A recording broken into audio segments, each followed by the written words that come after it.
All right, guys, welcome back to another video. It's your man, Jay Will. So leaks are always great, I guess, right? Or upcoming devices.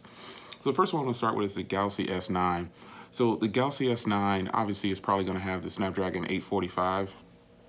And it's leaked everywhere, benchmarks, all these things. The actual units have already leaked out. I've already got my Galaxy S9 Plus cases, so we know the form factor. We know what the device is pretty much gonna look like. We just don't know what Samsung's harping about the cameras. So the Galaxy S9, one of the model numbers is the 9650. And that model is probably going to be the US model because it has a Snapdragon 845 in it. So with 6 gigs of RAM and 64 gigs onboard storage. Now, still ready for Samsung to start doing 128 gig minimum or a 256 gig option. And I've even gone so far as to say they can ditch the SD card if they want to, if they give a 256 gig option or a 512 option. And it's just kind of sad that they just haven't done that yet, or they're not going to do that. At least it looks like that right now. The device doesn't come out until the 25th, I believe, or the 26th is the announcement, something like that. And it's, you know, it's going to be a smash hit. Let's just be real here. The Galaxy S9 is where Samsung makes a lot of money.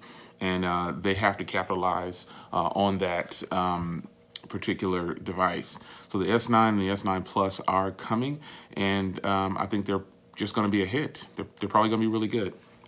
But as far as the processing power and memory and things like that, you know, I think Exynos should be the way to go.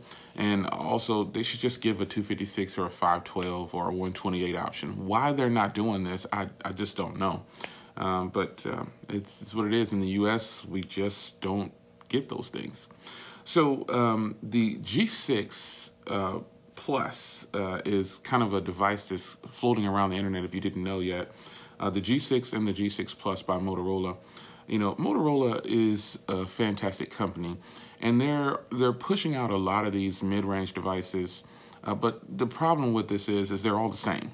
They're just putting a different tag on it, making a big one and a small one, and they're pretty much, that's it. These devices are going to run a Snapdragon 430, which, you know, isn't bad, but I think Motorola has so much more potential.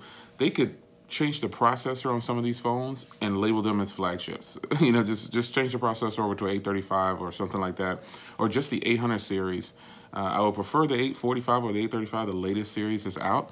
But if the phones that they're releasing, the hardware on some of these phones are fantastic. These phones, actually, the G6, the Moto G6, it looks like the Moto X4. That's what they kind of look like to me. They have front-mounted fingerprint readers, they have really big screens, and they're running the Snapdragon 430. One of them was running the 450, another's running the 430. And these are slated to be released in the second quarter of 2018. So, you know, I know Motorola's gonna stay relevant with all these mid-range phones, but I'm actually kind of tired of seeing this for them because it makes for a redundant purchase from Motorola. Again, all the phones that they release pretty much are fantastic because they're releasing them in the market for the people who they're affordable. But now I'm speaking not as a consumer, I'm speaking as a reviewer. These are redundant phones, and the consumers may have a lot of options to choose from, but the phones have become a little bit redundant, and it turns me off from making any purchases in the lower end side. Now the high end side, the same thing is happening. You've got the Moto Z2 Force, and then you've got the Moto Z2 Play right under it. It looks identical, it just has a different processor. And so this is kind of and I know that they're doing that because of the Moto mods, but you can still make the front of the phone look different. You know, you can even make the back of the cameras look, you can do something to make it look a little bit different so it can still fit those Moto mods. But I know they have to capitalize on what they've invested in, and I applaud them for even doing that. So the Essential phone is they're gonna be giving us a new color. And a lot of people are excited about the Essential phone's new color. Some of us were saying, hey, man, if that green and gold color came out, I'd get it right away. Why didn't they release it? The only bad thing I see about this is the Essential phone, it still has steam, you know, but it doesn't have the traction, excuse me, it doesn't have the traction that it needs for them to pump out another color. So, I mean, essential phone owners can tell you pretty much that, you know, oh, it's a fantastic phone. I love it. It did have some issues at the beginning or whatever. But you know, some essential phone owners are going to say probably, well, I just bought this one. You know, I just got the white. You know, you staggered the colors. Why didn't you just give them all to us and let us get an option for it? But I think there's a reason why OEMs do that. They just test out to see how the device is going to do before they start moving into all the different arenas of different colors. And it's kind of sad that they take that route, but that's just what it is. This is what they do. So the new color comes out. They tweeted this out. Today is the 14th of February, and they tweeted out that the 15th of February is when something is coming. And they put those colors up on the post.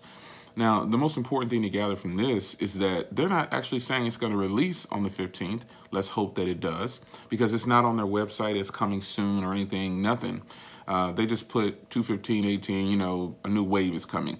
And, you know, it's kind of unfortunate that that's about it. I don't think they have the traction or steam in the engine, if I said that already, to tease like this. They should just throw it out. They should just release it.